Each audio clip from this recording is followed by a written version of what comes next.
kam marrë me kohë raportin tuaj, e kam analizuar mirë dhe jam përgatitur për këtë takim, sepse ky raport në pamje të parë paraqitet si një dokument i pasur me aktivitete dhe statistika, megjithatë në një lexim kritik e zbulon se disa dobësi serioze në përmbajtje, qasje edhe llogaridhënie. Unë e kam nda në 8 pika kritikën tem ose në analizën e këtij raporti që i kam bë dhe do të nalem te secila pikë të jap vërejtjet e mia sa i përket raportit.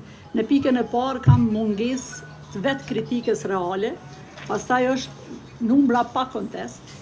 Në 3 e ki ankesat e bartura, që është treguesi i ngecjes. Në 4 është fokus në aktivitete dhe jo në rezultate.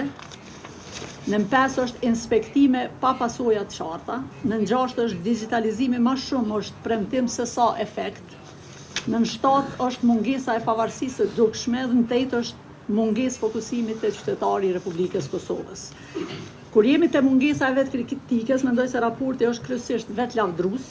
Flitet për arritje angazhim dhe profesionalizëm, por mungon një analizë e sinqertë e dështimeve. Nuk ndëgjum asnjë çështje që ju keni identifikuar një rast ku agjencia ka dështuar ta mbrojtë qytetarin e Republikës Kosovës dhe dini që ka shumë njerëz të cilët flasin për këtë çështje.